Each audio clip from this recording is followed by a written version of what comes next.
मंडळी, बाहेर खूप तापमान वाढत आहे आणि तापमान वाढल्यामुळे शरीराला थंड ठेवण्यासाठी ज्यूस तर बनवायलाच हवं, हो ना. म्हणून आज आपण बनवणार आहोत उसाशिवाय उसाचा ज्यूस. अगदी सोप्या पद्धतीने बनवणार आहोत. चला मग रेसिपीला पटकन सुरुवात करूया. त्याआधी आपण लागणारं साहित्य बघून घेऊ. तर साहित्यामध्ये आपल्याला लागणार आहे गूळ. तर मी इथे 150 ग्राम गूळ घेतलेला आहे आणि आपण उसाचा वापर न करता आपण गुळाचा वापर करणार आहोत, कारण गूळ सुद्धा उसापासूनच बनतो. त्यानंतर आपल्याला लागणार आहे अद्रक. तर मी इथे असे छोटे छोटे तुकडे करून घेतलेले आहे अद्रकाचे आणि हे आपल्याला 5 ते 6 पीसेस लागतात. त्यानंतर आपल्याला लागणार आहे चवीनुसार मीठ, थोडंसं चाट मसाला आणि लिंबू. यातला आपण अर्धाच भाग यूज करणार आहोत. तर हे साहित्य आपल्याला आजचं ज्यूस बनवायसाठी लागणार आहे. साहित्य बघून झालेले आहे. आता मी इथे एक मिक्सरचा पॉट घेतलेला आहे, त्यात आपण घालू गूळ. मिक्सरच्या पॉट मध्ये गूळ घालून घेत आहे. इथे मी 150 ग्राम गूळ घेतलेला आहे. जर तुम्हाला ज्यूस जास्त हवा आहे तर गुळाचं प्रमाण वाढवा. हे आपल्याला सगळ्यांनाच माहित आहे की गूळ शरीरासाठी उष्ण असतो, पण जर का हे थंड्या वस्तू सोबत आपण घेतलं तर हा शरीराला थंडावाच देतो. तर मी इथे गूळ घेऊन घेतलेला आहे. त्यानंतर आपण घालू इथे अद्रकची पीसेस. त्यानंतर आपण घालूया लिंबाचा रस. तर मी इथे अर्धा लिंबू घेतलेला आहे. याच्या बिया काढून घ्यायच्या.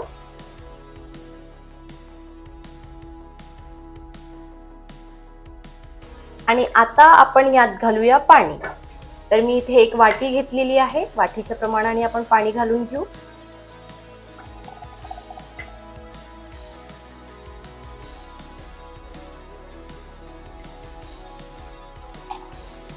तर मी इथे 3 वाटी पाणी घालून घेतलेलं आहे.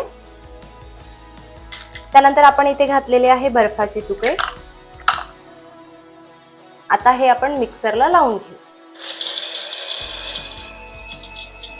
आणि हे घ्या, ज्यूस छान तयार झालेला आहे.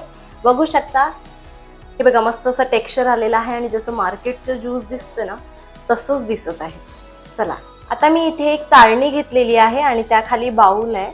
आता हा ज्यूस आपण यात गाळून घेऊ.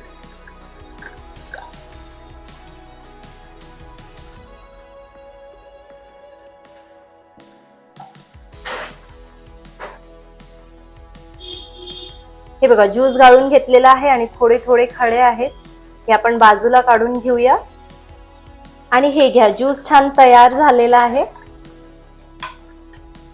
आता आपण यात घालूया चवीनुसार मीठ.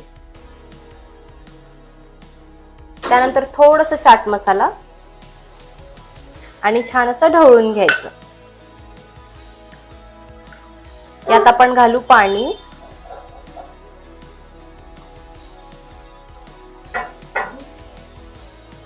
आणि त्यानंतर भरपूर असे आईस.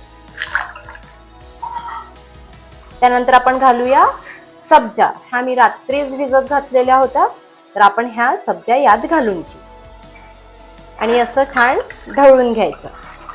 आणि हे घ्या, इथे उसाशिवाय उसाचा ज्यूस इथे तयार झालेला आहे. तर इथे उसाचा ज्यूस तयार झालेला आहे. चला सर्व करायला घेऊया. सगळ्यात आधी आपण आईस घालून घेऊ. उसाशिवाय उसाचा ज्यूस ऐकायला वेगळं, पण चवीला अगदी उसाच्या रसासारखं. साखर नसतानाही नैसर्गिक गोडवा, ताजेपणा आणि शरीराला थंडावा देणारे हे सरबत उन्हाळ्यासाठी एकदम परफेक्ट आहे. तर इथे ऊस न वापरता उसाचा ज्यूस रेडी झालेला आहे. रेसिपी आवडली असेल तर व्हिडिओला लाईक करा आणि चॅनलला सबस्क्राईब करायला विसरू नका. भेटू पुढच्या व्हिडिओमध्ये. बाय.